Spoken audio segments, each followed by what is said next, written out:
So we are today going to discuss paper 2, right? GS paper 2, and we will start with, I am not interested in, will not go into details of what syllabus and other points. I'll briefly let you know what syllabus is and not go into further details about. But then we will start with very basic ideas or very fundamental concepts of GS paper 2, right? And and then in due course of time, we will go ahead in the different points of the syllabus. What is paper 2 and what are the points, major points in the paper 2? So basically paper 2 deals with four components or 5 components. Right? That is Indian Constitution, right? Then it talks about, or it deals with governance, right? Then it also talks about good governance, right? Civil society and development issues and vulnerable sections. So if we just compartmentalize it, there are very brief or 4 compartments we can make, right? And under those 4 compartments, you'll find that there are different, provisions or maybe like different points which are listed by the UPSC. So essentially, the major part of our syllabus in paper 2 deals with Indian Constitution and constitutional provisions, including different constitutional institutions, their performance, their functions, issues arising out of their functions, etc. For example, if we talk about, or for example, if we take an example of, say, Parliament of India and let's say Indian judiciary, that is Supreme Court, you know that recently, Supreme Court has given some judgments and over which Parliament went on to legislate and reverse them, some of them basically, not all of them. So there has been a fair amount of a debate in newspapers and in news articles wherein this issue has been discussed. So if you look at our syllabus, there are these points mentioned in the syllabus. That is Parliament of India, its function, its structure, privileges of members of the Parliament and issues, etc., arising out of it. In syllabus, we also have Supreme Court, that is judiciary and judicial structure and functions and powers of judicial structure, appointment process, etc., etc., etc. What we are supposed to do is we are supposed to basically talk about, or we are supposed to basically read about and understand fundamental basic concepts of your constitution. What judiciary is, what parliament is, what executive is, right? What different ministries are and how do they function, right? What are fundamental rights? What is the scope? What are recent issues arising, related to or linked with fundamental rights, etc. So there are 2 ways of looking at syllabus in GS paper 2, and for that matter, in all GS papers basically. Right? So point number 1 is you will have to be very thorough with the basics, right? You will have to be very, very thorough, very clear, very good at basics. What are basic concepts? 1. And second, you must be in a position to link it with your current affairs. That is issues in current. If you can manage to do this, you are on right track. You are going on, absolutely right track. But if you could not, say if you're only reading basics and not having a good hold over current affairs, right, that would compromise your preparation. Ultimately, that has reflection on your result, right? And if you're not good at basics, and if you're just reading some notes, right, and then sorry, current affair notes, and then assuming that you're done and your preparation is done and you're going to appear for exam, even that is not going to work. Anyway, so current affairs, current issues, and your basics. What at this stage you are supposed to do? GS for GS paper 2. At this stage, you are supposed to read NCERTs, build your basics, at least for coming 1 or 2 months, right? Build your basics. That should be the basic fundamental idea in your preparation as of now. If you are planning for 2025, let's say, like for 24, it is a bit late now, but then you can still prepare, right? So if you're planning for 25 or maybe for 24 also, right, in in next 2 months you should be done with your basic NCERTs, right? Of all subjects, including polity. So first and foremost task for us is reading NCERTs and understanding those concepts. For polity, we will read 11th standard NCERT, Constitution at Work. And I think that should be sufficient as of now. To start with, to begin with, 11th standard NCERT, Constitution at Work is sufficient. If you don't understand, let us assume that you don't understand something, in that NCERT, some concept in that, come to me, I will explain, right? But then that is basic NCERT, basic book for us to refer to, right? Those who find it difficult to understand that book, you can go back to 8th, 9th, and 10th standard NCERT of civics. Even that is fine. So आप वो पढ़ के, like, you read that and then you can read 11th standard NCERT. Even that is fine. But then Constitution at Work, that NCERT is going to be our sort of a textbook for us. Right? Now, once you are done with one reading, once you are done with that NCERT, then you will jump to reference book. Right? But in case of a reference book, I don't expect you to read right from first page to last page. Lakshmikant, let's say, or whichever reference book you use, D.D. Basu or Subhash Kashyap. A book of your choice, which covers substantial part of syllabus, right? What is expected then? How one should go about it? See, you read one topic from NCERT. You are done with first reading of 11th standard. Let's assume, right? Now, next in second reading, or you can say in second term, you will read one topic from NCERT and same topic from your reference book on same day. Is it clear? Everybody, right? And then once you are done with this, on that day, read some previous year questions on that topic. Read, not write answers. No drafting of structure and etc. Nothing. Just read it. That's sufficient. Is it clear? And then once that is done, you will club those things, that understanding, with classroom teaching. I will beforehand, at least for next 5 lectures, what we are going to discuss, I will tell you. Right? Prior to starting the topic, I will let you know that these are the points that we are going to discuss in coming, say, 5 lectures or 4 lectures or whatever. Getting it? So that you can be prepared. Everybody. So that you can be prepared very well, and then you can read and then come in the class, so that you will understand concepts better. Okay? Everyone? Right. So, as I said, like, without wasting time in what syllabus is and all details of the same, understanding scope, etc., etc., etc., I think we should directly go ahead with what this basic concepts which I want to tell you, or which I want to teach you. So we will discuss those basic concepts.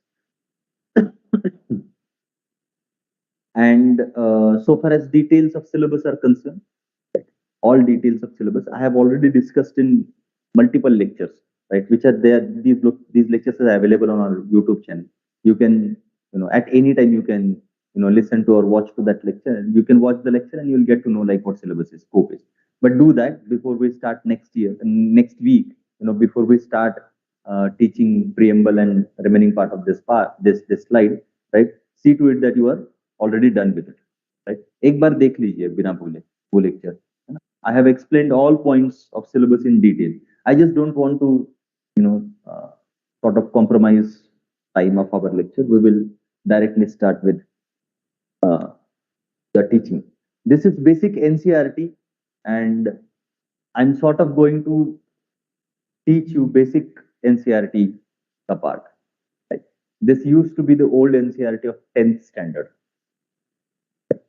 And I have taken some points from that.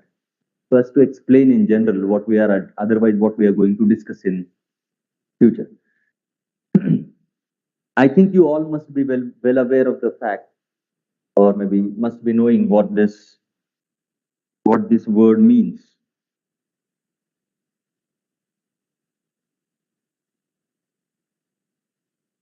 You all know this. Do you know what this government means? Can you tell me what government is? What do you understand by this word? Forget about technical discussions. We don't want definitions. I don't want here any specific, terminology. No, let's look at it in a common terms. Like, how would common man look at this term? How would he define government? For a common man, what is government?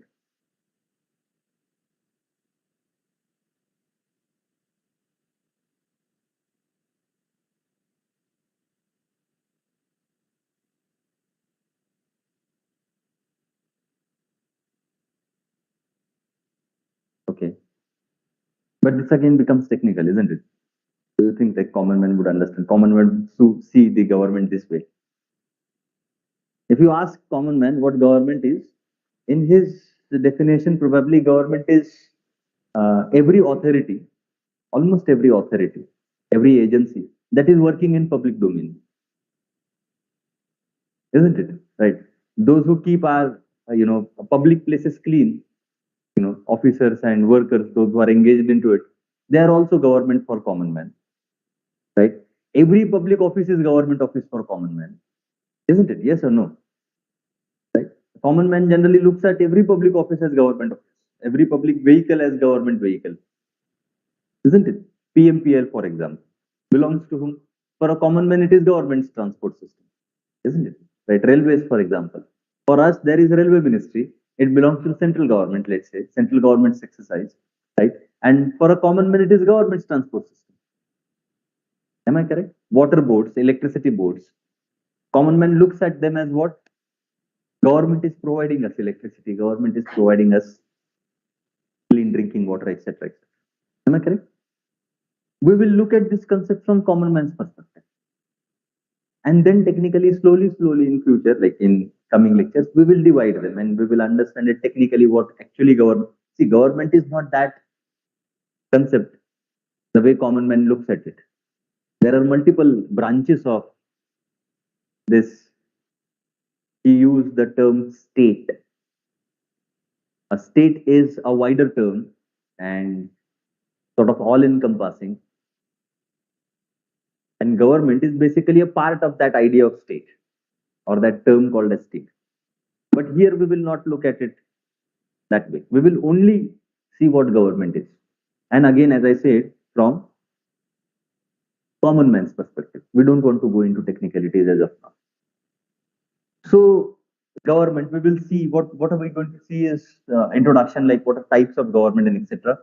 Then we will also talk about functions of modern governments. Right? I will in brief let you know like what were the functions of say ancient and medieval governments. But we are more interested in functions of modern government. Then we will also talk about organs of the government. How many organs does government has? Right? And then we will talk about forms of government, different forms of the government. कितने type के government होते हैं basically. So let's look at it one by one. हम लोग इसको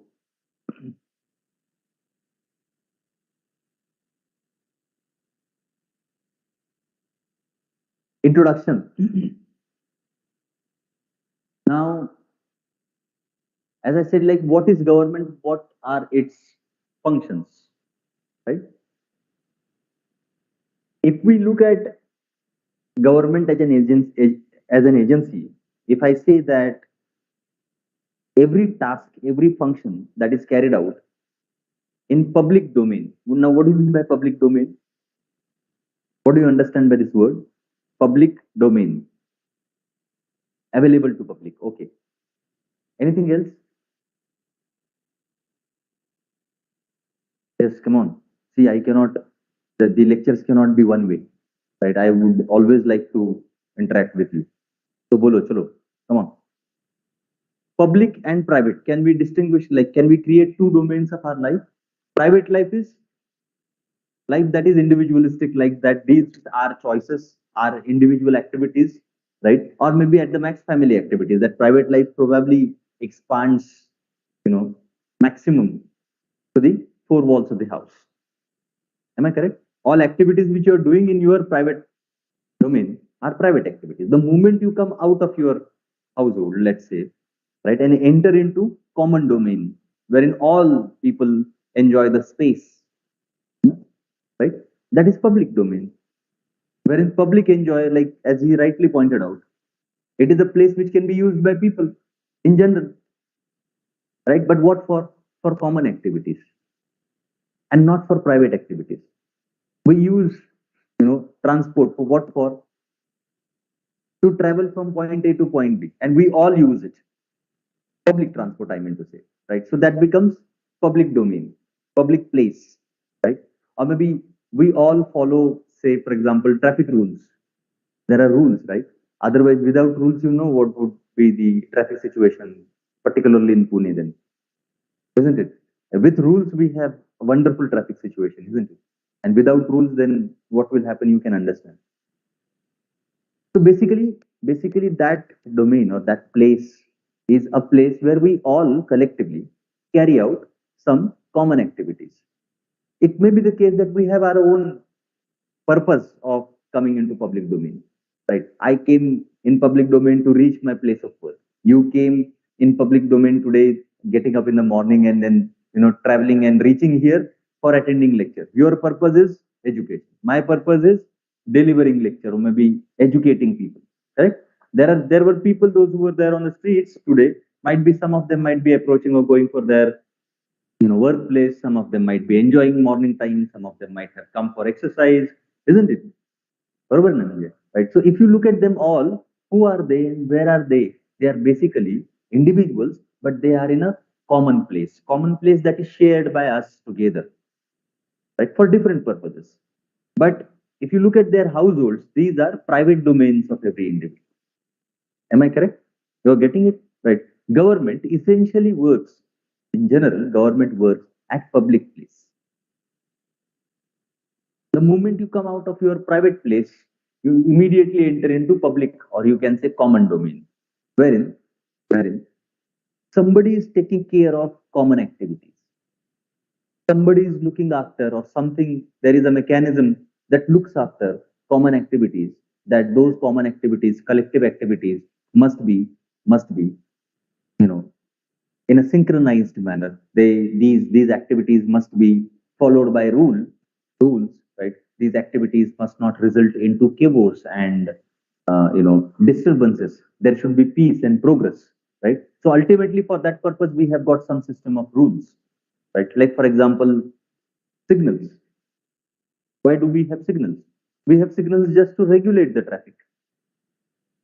Am I correct? What if we don't have them? What if we have not been taught how to follow signals? What if we have not designed a system wherein traffic can be managed? There would be chaos then, and that would not be in the benefit of any one of us. Am I correct? We ultimately would be wasting our time, sitting in the cars and sitting on the bikes and waiting for traffic to clear. Am I correct? To avoid such chaos, you'll find that we have established a system in public domain, right? And that system is called as law and order system. That system is basically referred to as police, those who would look after traffic issues. Am I correct? You see police officers, they regulate traffic. Am I correct? Right? Who are they? They are government. For a common man, they are government. What do? They assist us. They facilitate. They are basically working as facilitators for us. When we all are using public place, right? They work as a facilitator for us. Am I correct? You must have heard about in Pune we have BRT, bus rapid transit. Have you heard about it? BRT? नहीं सुना आपने? PMPL का बस जो है, will find that they have specific demarcated routes, right? You cannot enter into those routes. You will have to take the rest of the part of, or you'll have to use the private vehicles will be using, rest of the part of the road, whereas, the part of a road that is clearly identified for public transport can only be used by public transport buses. And those who are using public transport, they will enjoy that ride. Am I correct? These days we have got electric vehicles.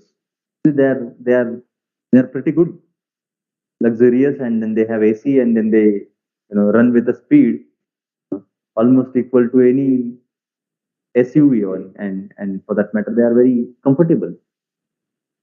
Now, the government is making these facilities available for people out of public fund, but it went on to make rules that this is how you should, you know, we should follow, or we should ensure that traffic is managed. All these activities, if we look at in public domain, you'll find these activities are basically carried out by government, something called as government. But now question is, what if this government itself doesn't follow rules? We have police, we have municipality authorities, right? We have central government and state government authorities. Who would work where and how? There has to be some system, isn't it?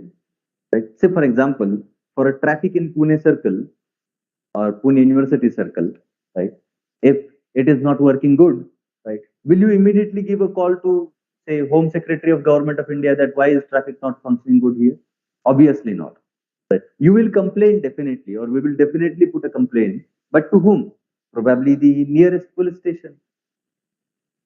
Am I correct? So who is responsible for maintaining traffic in Pune University circle? Probably the nearest police station under whose jurisdiction that area comes. Am I correct? So who went on to define that this area comes in your jurisdiction, that area comes in their jurisdiction? This is different. This must be clearly demarcated. Otherwise it will be highly problematic, right? If I am an IS officer, or say IPS officer here posted in Maharashtra, Pune, or maybe a police officer, say constable, working or posted here in Pune University Circle. One fine day, I went on to visit my relative in Bangalore, right?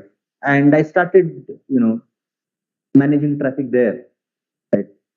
One fine day, I went there, and instead of while on the way to my relative's visit, what I did, started regulating traffic there, and because I am already a police, why do I need any permission? I can immediately start. I'm not authorized to do that. So what I want to convey, the point that I want to make here is this government, this must have some set of rules. This is huge system. There are multiple functions performed by something called as government. And for those multiple functions, you must have clear-cut demarcation, you must have clear-cut segregation of functions. You must have authorities looking after those functions. They must have their own powers and etc. So you will find that this government is, broadly speaking, working under some framework of law, and that framework of law is known as constitutional framework. And in every country, almost in every democratic country, you will find that some other type of constitution is there. What is constitution? Constitution as of now for us is nothing but a set of rules. Let's understand this way. It is set of rules which actually streamlines or builds the system of government. You are getting it? It builds system of government. That's it. So, like for example, as I said, like what if the traffic in Pune University Circle is to be managed? Will you give a call to Secretary to Home Ministry of Government of India? You said no. We will not. So who is responsible? Probably the nearest police station, probably the state government is responsible for it. Now you will find that this is mentioned in the constitution, that which functions are to be performed by local governments, which functions are to be performed by regional governments, and which functions are to be performed by national governments. I hope you're getting it. And that's the reason why we say that there is broad constitutional framework to ensure that whole machinery of government, is functioning smooth. And that's the reason why we will be looking at, or we will be going into details of what constitutional provisions are, to understand how the system has been arranged and how it functions. Clear? Right? And now this framework, see, let's look at this point now. Next point. The same framework says that there will be few, those who will make rules. Common purpose. Common purpose. That there will be some institution of government, those who will make rules, and there will be some other institutions of the government, those who will enforce those rules. Right? So if you jump the signal, the concerned police person would come and charge you some money. Right? Basically, that is a fine. For a particular law and order issue, or for that matter, for a particular type of crime, there is particular type of punishment. It is not in the hands of a police officer to decide how much fine is to be imposed. If I jump the signal, I being a neighbor of that police officer, he would say that no, you don't pay the fine, go ahead. Will that happen? Ideally speaking, it should not. I'm saying ideally speaking, it should not. If we come across somebody who has been his neighbor but having not a good relations with the police officer, right, and found that he has jumped the signal, we'll catch hold of him and say that pay the fine. How much fine? What loss is 500 rupees? And what is being charged? 5,000 rupees. Will that happen? It may happen, but ideally speaking, the charge or maybe the fine should be only 500. So now, please understand that those who would make rules, right, they will write down say 500 as a fine, and those who would enforce it will only enforce as said by the rule. Are you all getting this?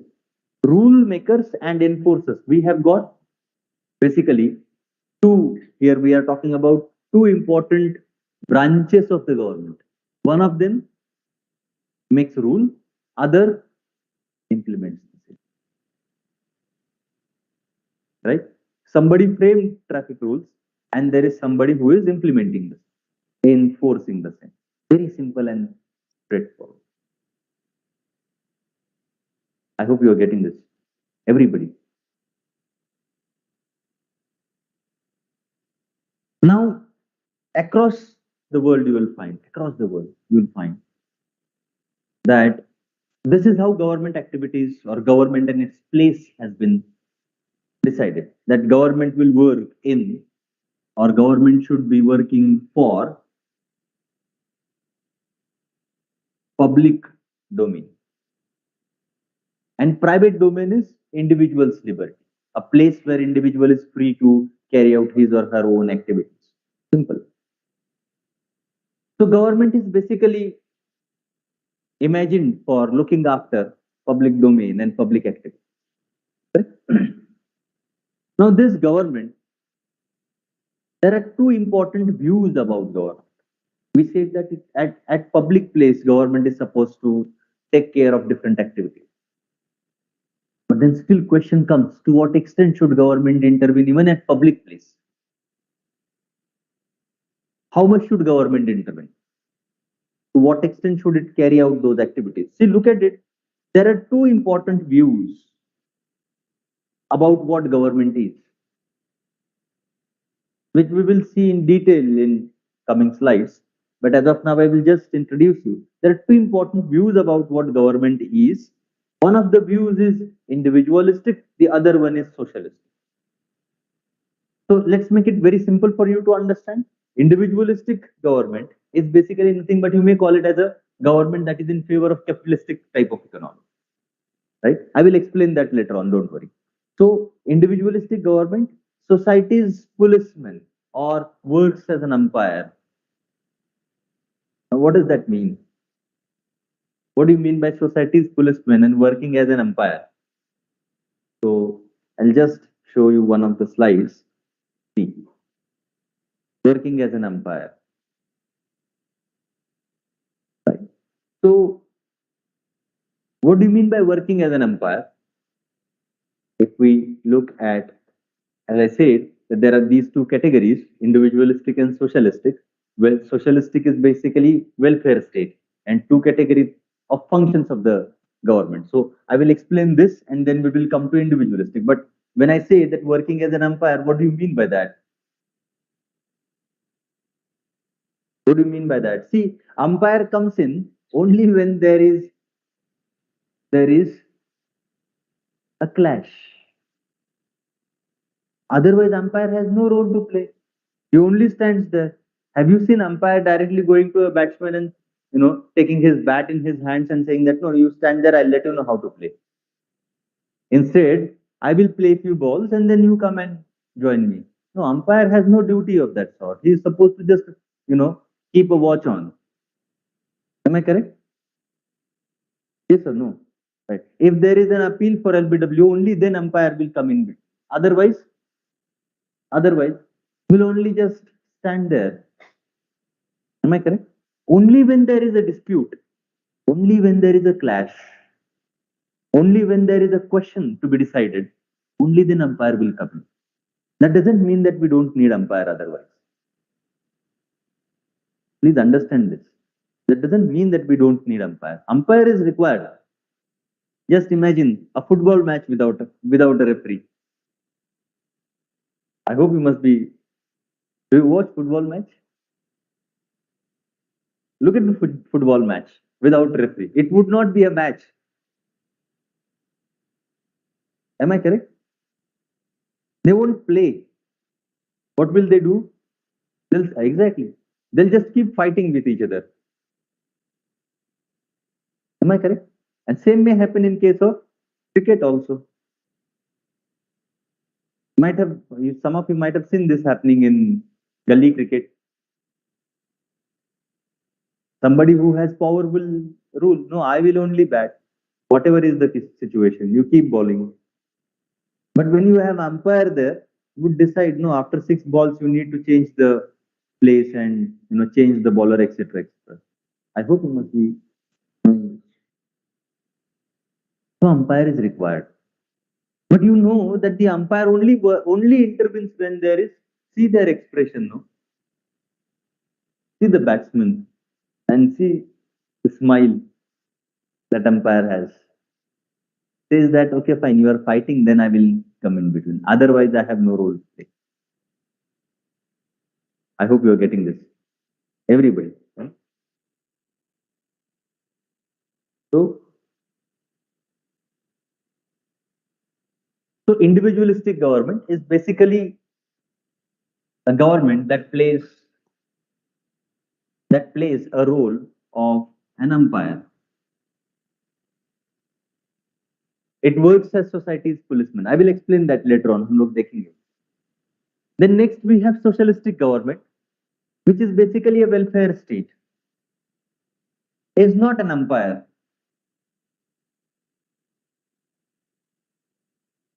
I'll give you an example of this also.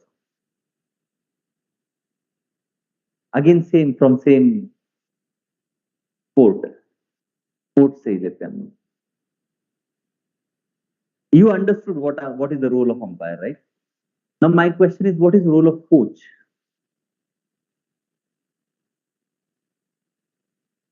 What role does coach play? He builds the team, right? Trains every individual, particularly the weakest, the most. Am I correct? Correct, right? You'll find that when the players are playing, right, and if coach thinks that some message is to be delivered, you'll find he would send somebody or would come himself. You'll find that the coach is present there while the practice sessions are going on. Yes, correct. Do you see umpire present there while the practice sessions are going on? No. The coach would, visit the place of residence of these players early in the morning to get them up and then bring them on the floor. I would say like on on ground, isn't it? Coach can be seen doing almost every activity that player is supposed to do individually or independently. Am I correct? Coaches, they train individuals and they create masters. We can take an example of Tendulkar. Without coach, he would have definitely not been there where he is. We can take an example of Virat Kohli. We can take an example of Mary Kom. Am I correct? We can take examples, recent examples for that matter. So when we look at them, we know that the coach has substantially put in efforts, behind them and have created strong players. And coach is there in the match also. He keeps a watch on it. Am I correct? He keeps giving inputs to the player every now and then. While that matches are while those performances are going on, you'll find that the coach will keep giving inputs to an individual who is performing. Chak De India, you might have definitely watched the movie. The coach is there waiting until last moment. And in the last, though it is a movie, but then still you must be knowing that in the last moment he again gives some insights to a player. How should you kick the ball? Barabar, na? Everyone, see the role of coach and see the role of umpire.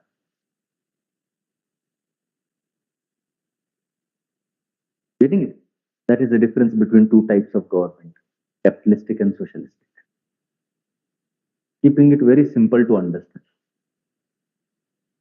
So when we say that it is socialistic government, that government is basically welfare government or welfare state.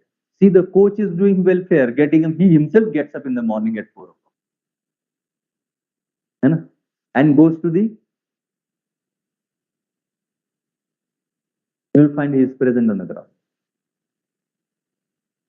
Probably the last person to leave the ground. Takes more efforts than a player. Am I correct? That's what socialistic government or welfare state would be. You're getting it? Let's take an example, real life example of this welfare state. Probably you find it better to understand them. State in India. We can say that the state in India works, or the government in India works for your benefit, for benefits of citizens, from cradle to grave. In fact, prior to cradle. Now, before you taking birth, the government takes care of it, isn't it? Look at ASHA and USHA functionaries, accredited social health activists. All expecting mothers are treated by state, and in state public hospitals, they are given some supplements. What for? To ensure that the mother's health remain adequate, or in fact in a better state, as well as the yes, the child's health also remains proper. State is taking care of you. If your parents are not in a position to afford those treatments or maybe those supplements, the state says that don't worry, we will provide you. If parents are unaware about, say, vaccination and its importance and etc., state doesn't wait. Immediately after your birth, will come and inject you some vaccines without asking even. Like, baby is not being asked whether you need a vaccine or not. And from that point, you'll find that the state keeps helping you, an individual, right till the point of death. If there is nobody to dispose of your body, state will take care of it. Correct?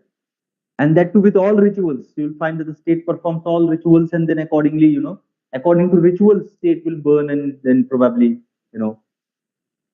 sort of dispose of your body. This state is present at every single stage of your life.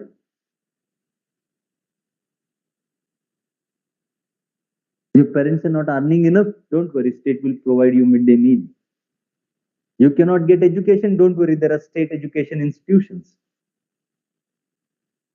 You don't have adequate means to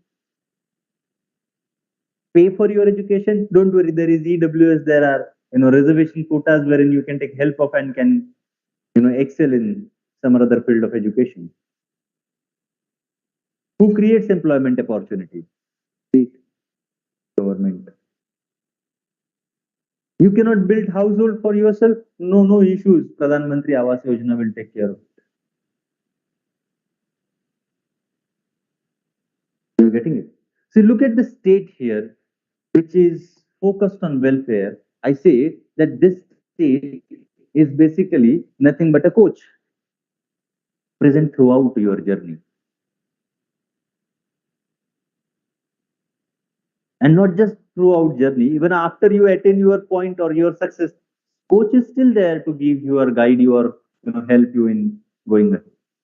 Several times during his career, Tendulkar must have been in a need to have a words with his coach. Don't you think so? For sure. Coach was there. Even after attaining that height, after becoming that, that Tendulkar which we look at him today, still he needed that help. Same applies to Mary Kom, same applies to other players. Look at this. The state is doing the same thing for you. That state is welfare state and not individualist. It is not umpire, but it is a coach. Coach, caretaker. I hope you got it clearly. Right. So that's what the state is doing. There are two categories of functions of the government: coercive and non-coercive. Let's understand this a little bit. Let's again take same example, and I will then later on also explain you the real life examples so as to understand what is coercive, what is non-coercive. See, what will coach do? If you're not listening to him, he will punish you. If you're not listening to him, the coach will give you a punishment. And when you are injured, let's say, while playing, coach will also take care of it and will help you come out of injury. And there you won't see that the coach is acting as harsh as possible while taking care of your health. But while punishing you, coach seems to be acting as harsh as possible. That harsh treatment given by coach is nothing but coercive function, and non-coercive is basically developmental. Let's take an example of this in real life. You'll find that police and law and order is basically coercive function of state. Wherein state danda leke khada. State has state has a danda wherein it will say that, oh, you don't follow the rules, I will punish you. You're getting everybody. Whereas on the other hand, as I said a while ago, state says that don't worry, if you cannot feed your children, if you find that it is difficult, you come to the school, we will give you midday meal.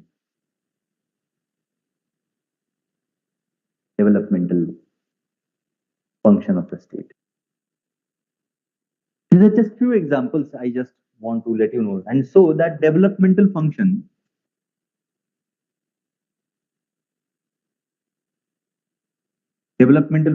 is basically non-coercive function, wherein state doesn't seem to be harsh.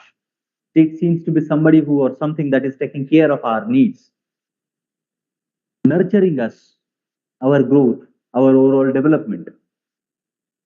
And so you can see that in non-coercive, non-enforcing, or maybe non-harsh functions, state appears to be, or government basically appears to be playing a role of a coach. Otherwise, in coercive functions also, government seems to be playing a role of coach only when it is so required. Correct? Everyone? Everyone. I hope you got it. Right. So, in simple, if we look at this division, of what government is,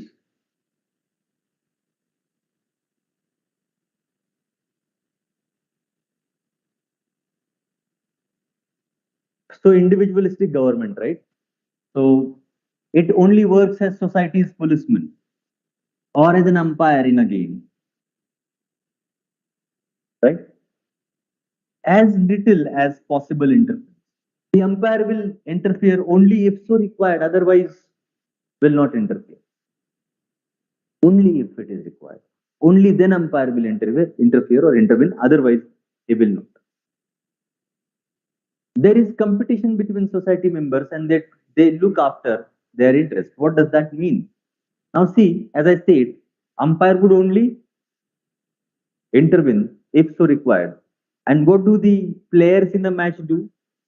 They compete. They compete for what? They compete for their place.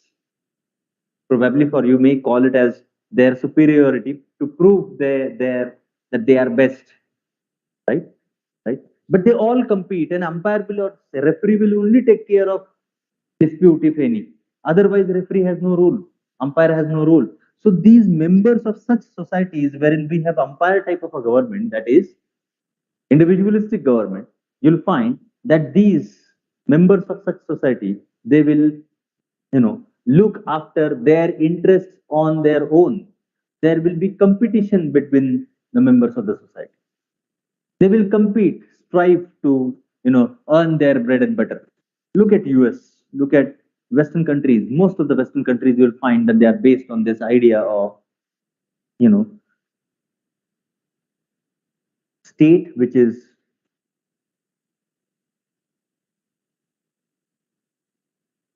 capitalistic, wherein state creates conditions for every individual to thrive on his or her own. State doesn't work as a coach here. State would create economic circumstances or situations of a sort wherein, individuals would use those resources, individuals would use or maybe, um, enjoy the situation, overall situation in a public domain, and can grow on his or her own and will compete with each other.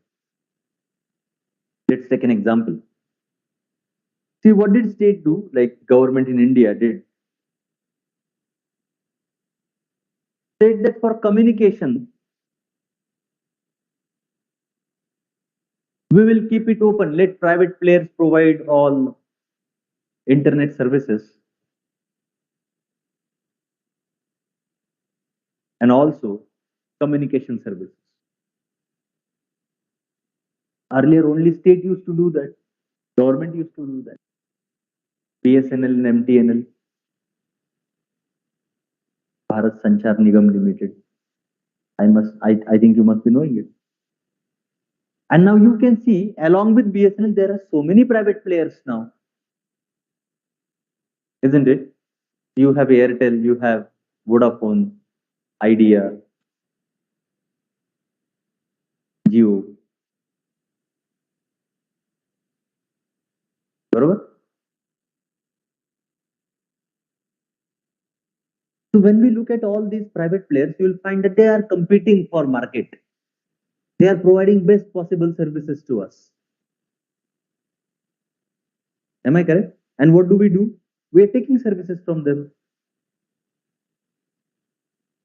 Now, when we look at this particular point, that there is competition between society's members, here we can say that the members of society are competing for best possible services and better life. Wherein state doesn't play role. See, Airtel is not state-owned, government-owned company. Thodi hai. Jio is also not government-owned company, neither Idea nor Vodafone. These are private players and providing services to customers. And they are competing amongst themselves. And we are getting best service. Ultimately, please understand that one of the tasks of public services is now carried out by private individuals or firms. Earlier, which was provided by only government public service. Am I correct? We all need communication networks, isn't it? We all need, say, internet and data and etc. etc. But now we don't have only government taking care of it. Now we have private individuals also competing for providing these services and private individuals competing for getting best possible service. Getting it? So how did this happen? This happened because of these circumstances or situations or conducive environment which was created by state. Are you getting it? The state said that I will provide adequate facilities for private players to provide internet services. So state said that, or government said that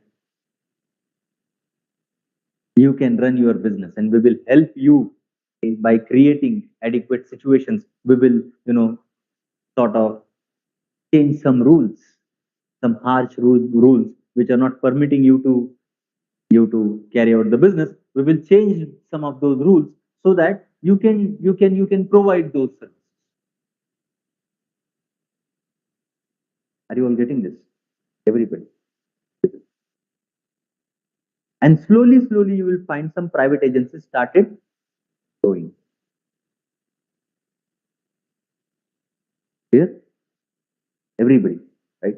So here there is a competition. Only when peace of the state is threatened, you'll find that the state will interfere or intervene. Only when peace of society is threatened. Umpire would say that you keep bowling and you keep batting, I will not at all interfere, do your best. But if you start fighting with each other, then I will come in between. That's what the role here is.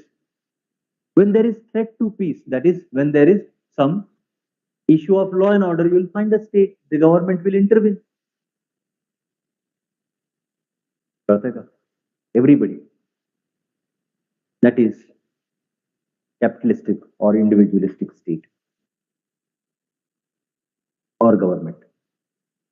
Please understand, this government is also performing functions in public domain and not private domain. But then you will find that it is minimum possible interference that is government doing here. Minimum possible presence of government, you can say if you want. You are getting it? Everybody. So basically we are saying that individual is best judge of his or her own interests.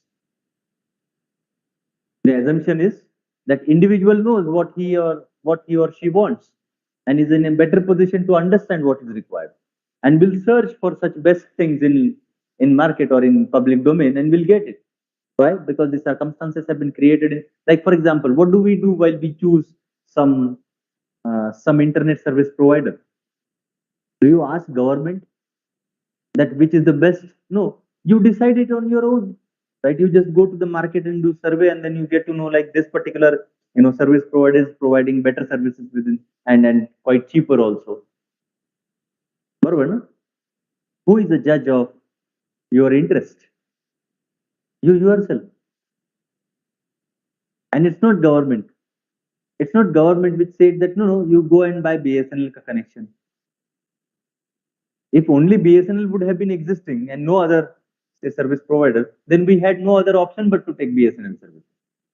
But as of now, because in your economy or your market, there are multiple service providers and we can choose. Am I correct? Government didn't say that go and buy Jio. Government didn't say that go and buy Airtel or maybe Hutch and Vodafone or maybe Idea. said that, see, these are options available. Go and choose your own, the best feasible for you. Am I correct? Right? There where government becomes individualistic. Minimum interference. Did government ask you to buy internet services for whole lifetime at one single incidence? No. Said that your choice. You may choose prepaid, you may choose postpaid. Keep paying bills on monthly basis, keep paying bills as per your requirement. You may exhaust your data on one day, and then you can, for 29 days of a month, you can sit idle then if you want. And you can go and purchase new data as per your choice, as per your requirements. We will not decide what you should do. Everybody, right? See the role that is government playing here. Very minimum role. But earlier in 1990s, you'll find that there was only BSNL and MTNL, and people used to write an application for getting connection of BSNL, and they used to wait for 2 to 3 years to get the connection, just to get one connection, telephone connection. Right? The people had to wait long, and then government ultimately used to lay down the lines, cable lines, and then one phone used to be allocated box.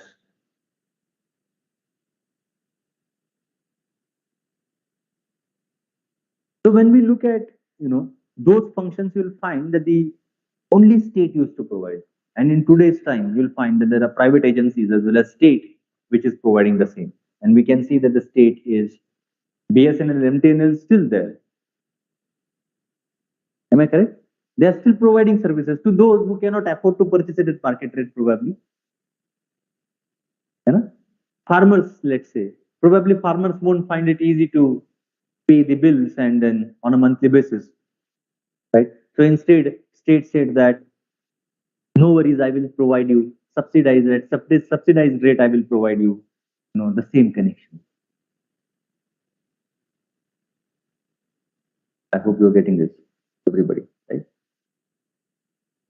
So let's talk about that socialistic state or state which we compared here in an analogy with coach.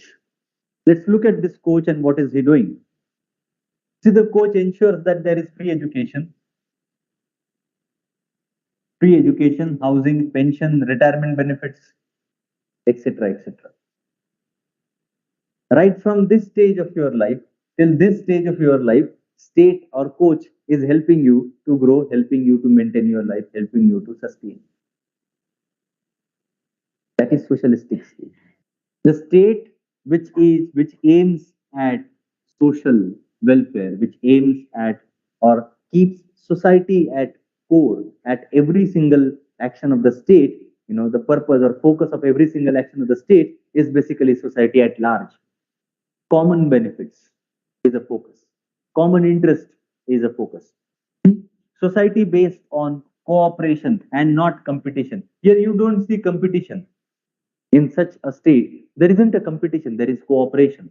Let's take an example to understand this. The team members here amongst themselves don't compete, but then they cooperate. Correct?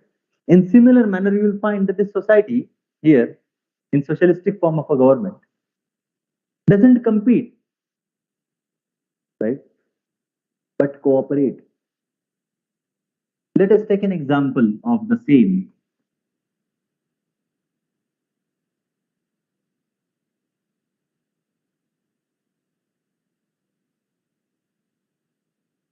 Income Tax Act.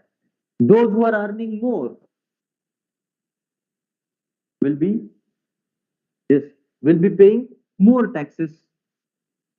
Your income is more, say, then your tax will be more. If your income is less, the tax will also be less, or maybe negligible, or maybe no tax. Correct? And those who are paying higher taxes, they are those who are funding. They are those who are ensuring this. They are those who are ensuring this. They are those who are ensuring that there is retirement. There are retirement benefits. They are those who, you know. So what are we basically doing here? We are cooperating with each other. Those who are earning more, they have more surplus. Let's take out a part of that surplus, right, and distribute it amongst people. Those who have less, but not in the form of money, in the form of other benefits. Let's take an example of PDS, public distribution system.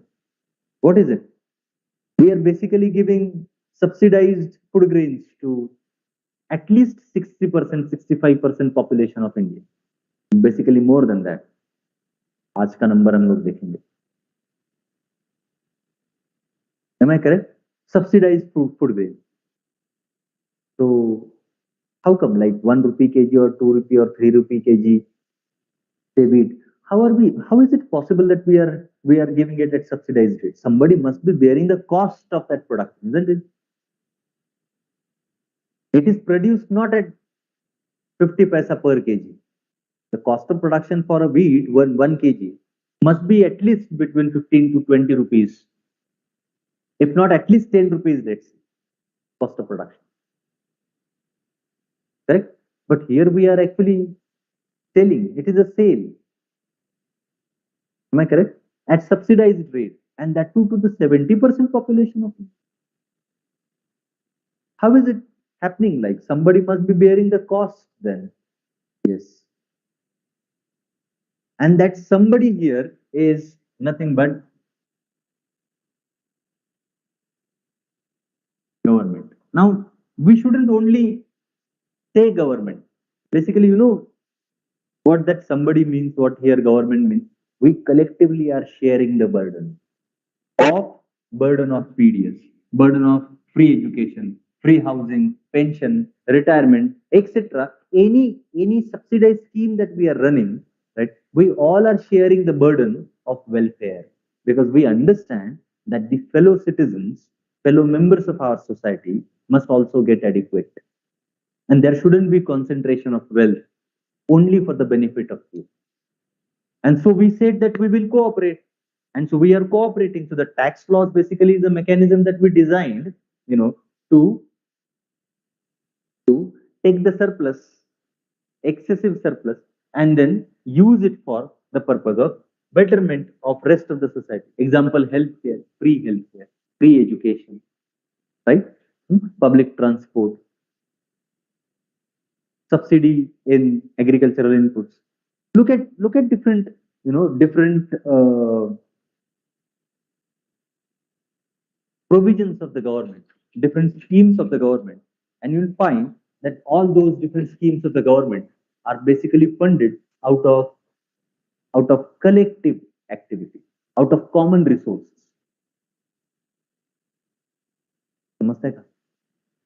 Everybody, right? So when we say that there is cooperation and not competition, what is the meaning of cooperation? This is what it means.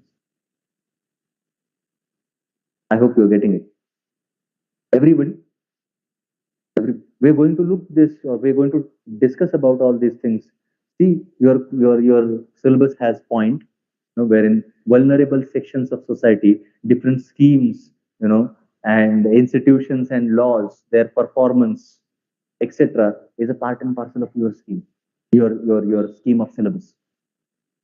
Here we are doing the same thing. See, I gave you an example of PDS, I gave you an example of midday meal, I gave you an example of free education, free health, blah, blah, blah. Health and education is point in our syllabus.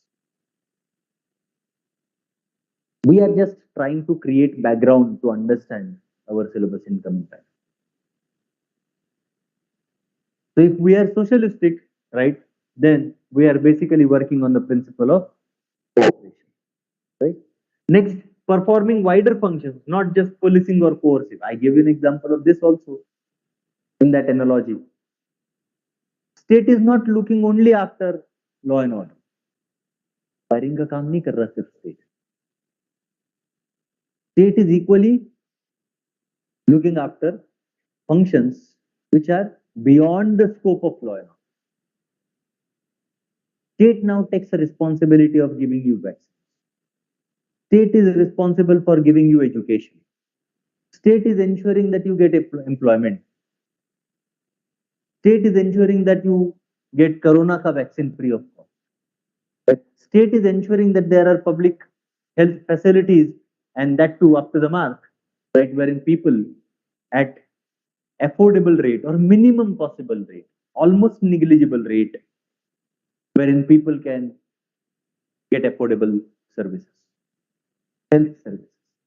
Health as a basic fundamental right, state ensures that, the government ensures that you get it there. You're getting it. And not just see, look at the state here, look at the government. It is ensuring that wherever you need help of whatever kind, whatever type, state is there present for you. A step away.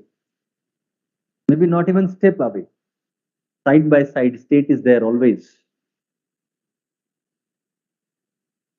You're getting it, right? So when we say that the state here is performing functions which are not just coercive, not only policing, that otherwise also state needs to do. State needs to ensure that the traffic is running smoothly. State needs to ensure that there is peace and tranquility in the society. So your government is doing that, no doubt.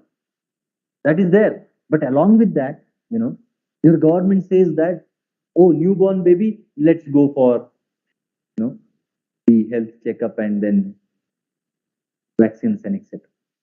If you don't go to the public health centers, from public health center, basically ASHA, accredited social health activities, she will reach your home and then will administer you the. See, look at the state, what it is doing. State has probably, for some of us, state has saved us from so many diseases, which otherwise would have definitely infected us due to negligence, maybe of society, maybe of our parents, maybe of ourselves. Everybody, we in India, we still have that notion of, we do not have enough of scientific attitude. What do you think? The snake bite is treated by babas and all these days also. It's not treated basically. We approach babas. There are people in villages and in far-flung areas wherein you will find that they don't believe that the snake bite can be taken care of by scientific treatment. In such a situation, you will find the state is present. You are getting it, everybody. And so, state doesn't just perform coercive functions, but goes beyond it and performs functions which are non-coercive to a larger extent. Right? Developmental functions, infrastructure development, education, health, etc. If you look at these functions, you will find that these are basically functions performed by state which are non-coercive. Developmental functions. Imparting education, giving reservation, providing for clean drinking water, making provision for good transport system, providing for adequate health facilities, building household for people, providing employment through same Janarega, ensuring adequate nutrition through PDS, through midday meal. You take example and see.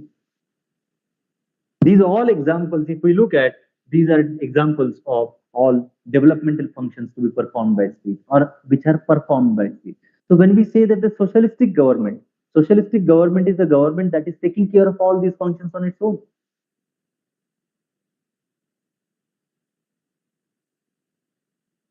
If you are living in slums, state will take care and ensure that there is now rehabilitation of yours being done.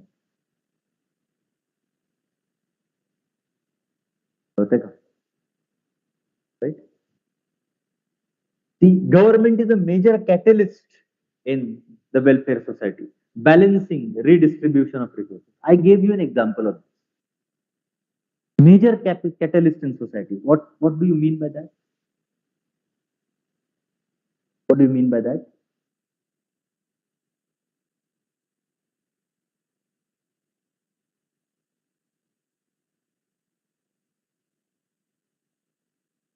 Speed up the welfare of the society. Okay, okay, okay. See, when we say catalyst, major catalyst in welfare of the society, right, and taking care of redistribution, I gave you an example of Income Tax Act. Simple example. I gave you example of basically full complete taxation system. You'll find that the money, that revenue that government earns, is not given back to those who are paying highest money. Roads and bridges and airports, etc., are not made for those, only for those who are paying taxes. They are equally made for those who are not paying the tax. We all are using public facilities. Catalyst, not just speeding up the motion or the welfare of society, but also acting himself as one of the most important reagent in the process of welfare. State you will find itself is, or the government itself is major player in the welfare. And as she rightly pointed out, definitely speeds up the process of welfare. No doubt. And so the state that is socialistic state, or maybe the government basically, not state, government, which is socialistic government, will take care of all these activities and will take initiatives to do this. You're getting it? Everybody? Right. So, welfare state, or you can say the socialistic state. Let's look at the functions of that modern state के functions देखते हैं.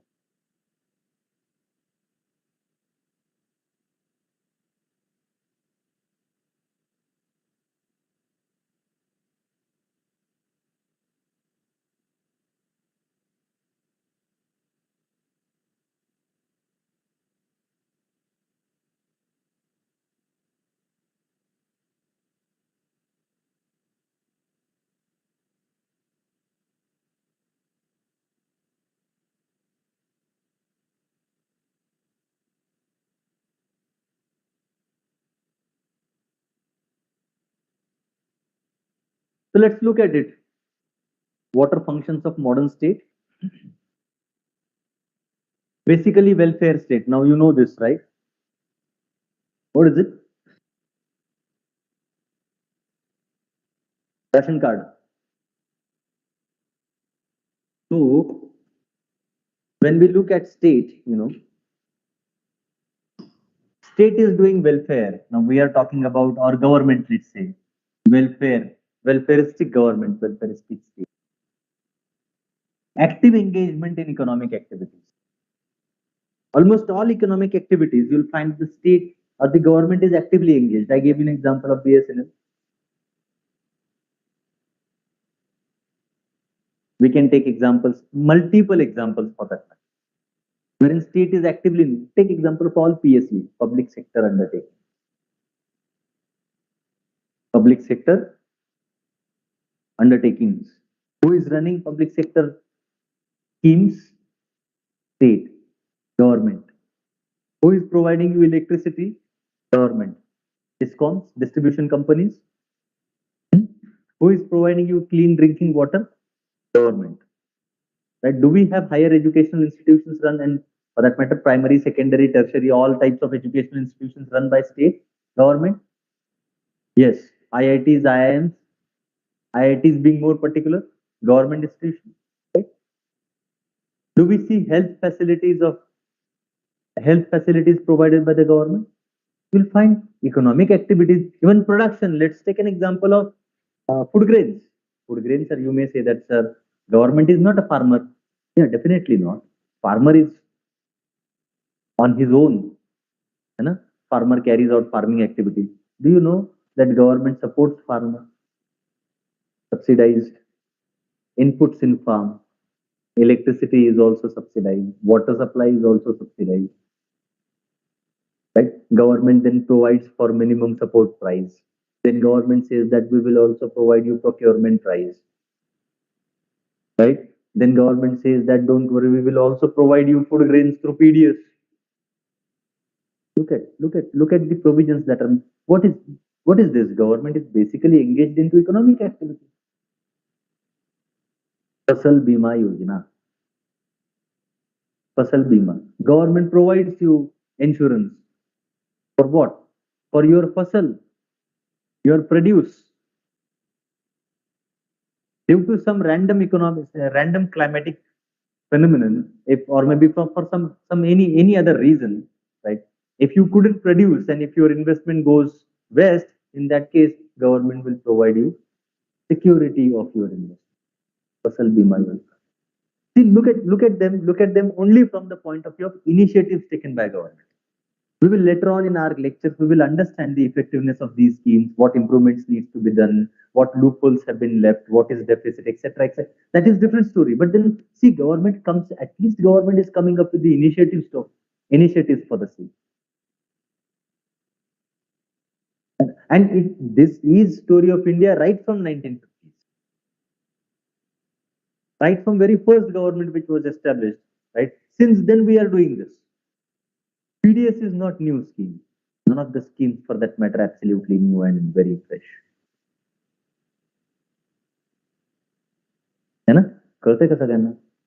Everybody, right? So when we say that the government is actively engaged in economic activities, what does that mean? That basically means that government is producing few things for the support of public at large. You know what? Like when we got independence, we had, in the name of industries, we had only few industries: coal and iron and steel and paper and jute, etc. Government took initiative because then that time, at the time of independence, after independence basically, the private sector was not ready to enter into economic activities with full force, or you can say full energy. The reason being there was high risk. Market was not developed. Economic activities in most of the part of India were almost like barter type. So in such a situation, the private players were not ready to invest into economic activity and run the business or maybe establish industry. Except for few like Tata and Bajaj and Birla, and so except for few, you will find that there were no private players in economy. And so then state took lead. And state said that, okay, what is to be produced? Vehicles, no problem, we will produce Hindustan Motors. State said that, okay, electricity is to be produced, no issue that we have, then we will produce it through, thermal power plant.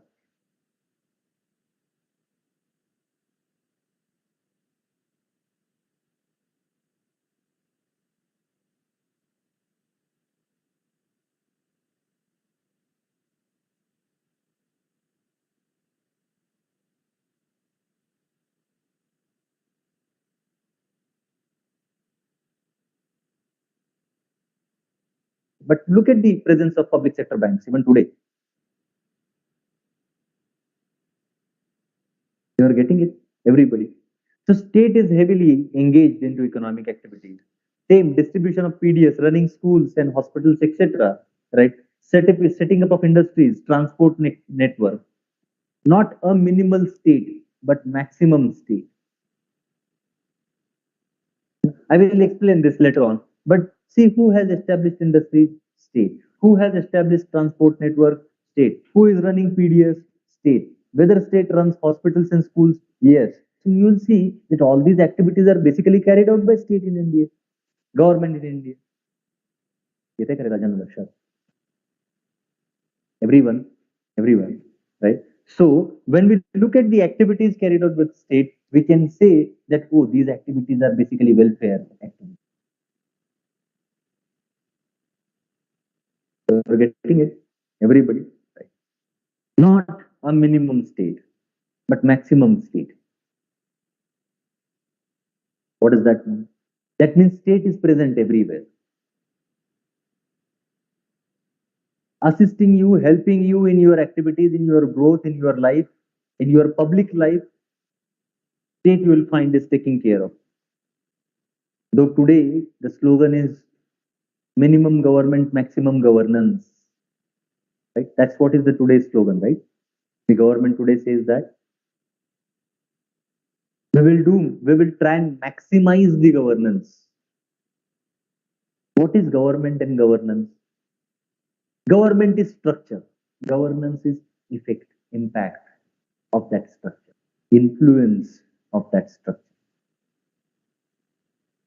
the result of activities of that structure. The government today says that we will keep us as short or as small as a body as possible. We will not unnecessarily expand, but we will see to it that the impact of our presence, multiplies. Government said that no, we will not increase or bring in new BSNLs. No, we will regulate telecommunication sector and see to it that private sector now provides the same services to you. See the effect of governance. What did government say? We will not expand ourselves. BSNL would remain as it is. Probably BSNL in today's time may not be capable of, providing services to whole population. Government said that no problem. There are private players and they are ready to provide the services. Let them provide. Ultimately, we are getting better service or not. See, there are other sides of the coin also. There are critical aspects of it also. We will come to that later on. As of now, that's not the point that I want to make.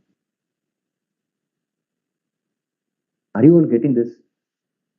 Everyone. Everyone. Otherwise, if government would have said that no private player, only government agencies will take care of it, then we would have been waiting for BSNL connection to. Some of us might be still using 2G. Forget about 5G. Because then it is quite obvious, right? How can one single institution would be in a position effectively to cater the needs, increasing demand of people? Now it's not one SIM card, one individual. Now, as of now, there are multiple SIM cards, one individual. You'll see that people carry more than one phones, devices. Am I correct? Right? At times they have 3 to 4 devices, and each device might be having two numbers. You never know, isn't it?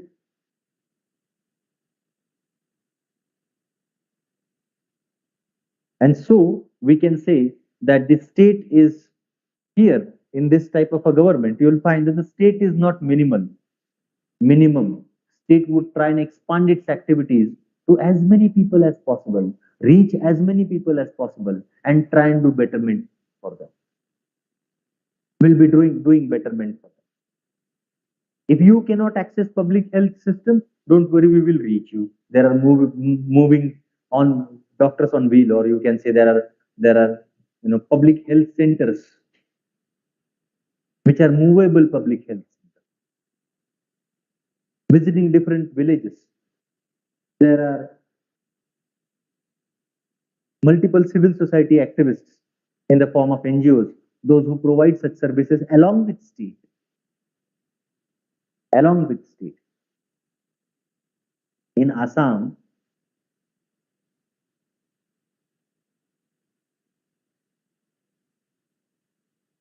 there are several islands in Brahmaputra River.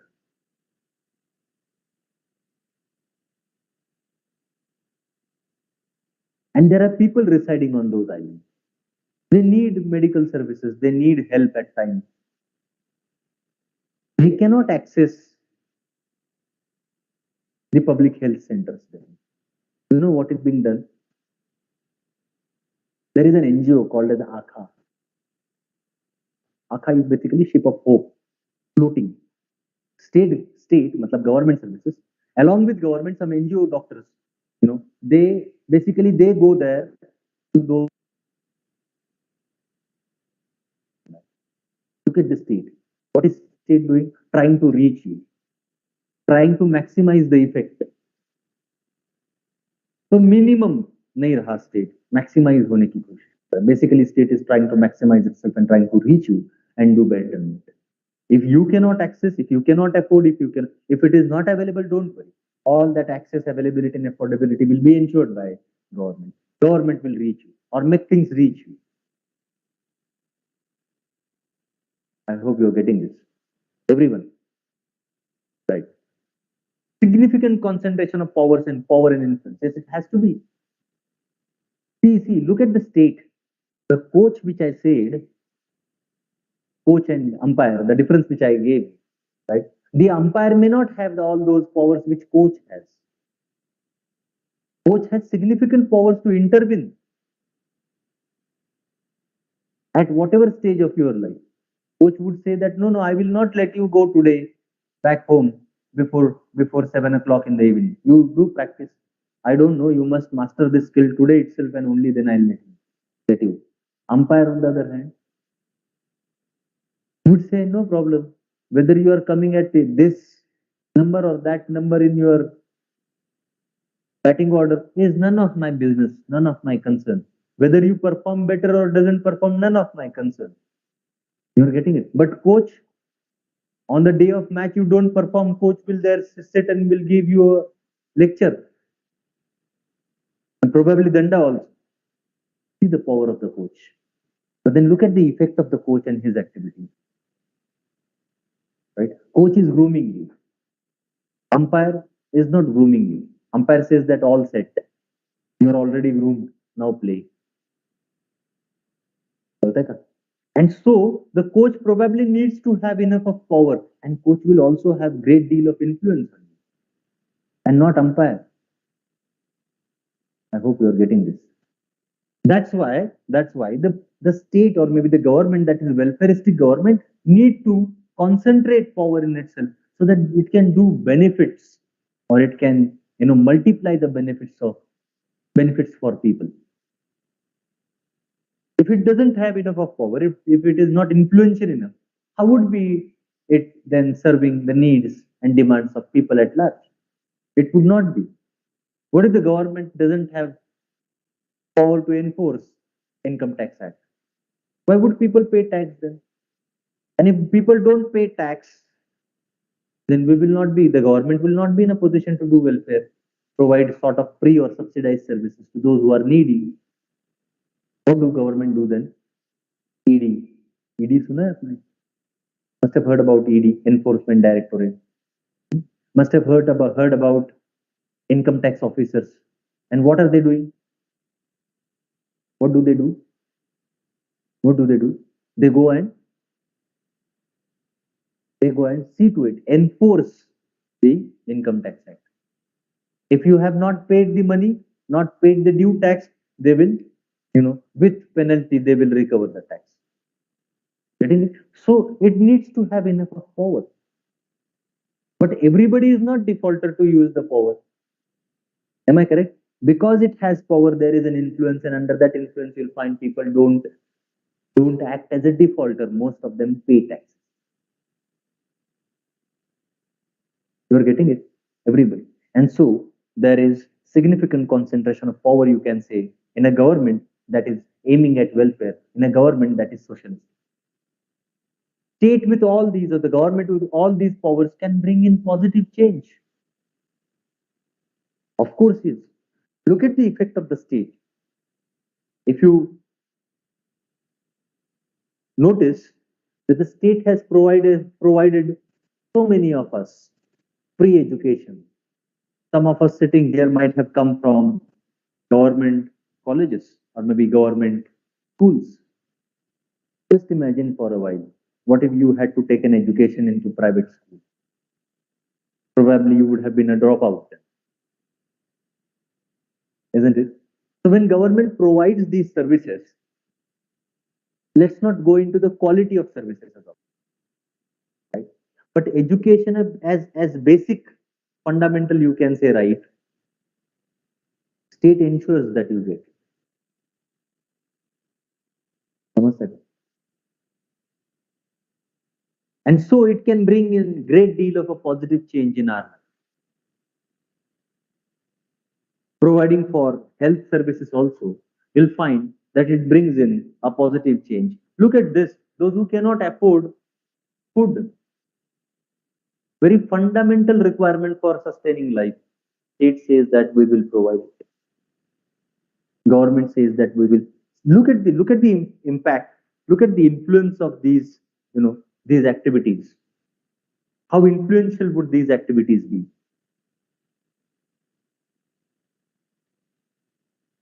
Right? So it can bring in that positive change, but may bring in misery to millions if acts wrongly or arbitrarily. What do you mean by arbitrarily? Without without rational thought or without proper, thinking. If the state acts without proper thought, if the state acts, then that would result into misery to millions.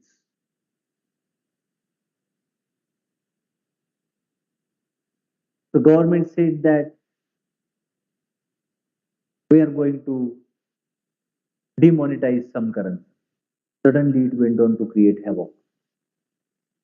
And people were there, standing in queues on ATMs and in banks for withdrawing money and for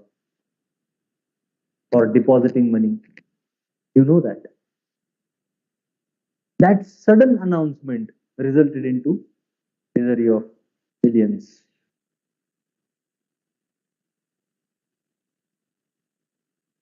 So one wrong action, corrupt practices, results into loss of resources. So one wrong act done by state would result into great deal of loss of common property or common wealth.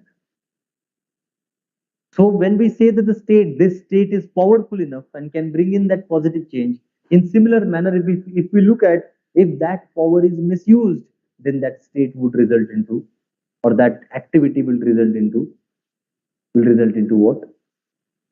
Misery to people. We have an example of emergency also in India,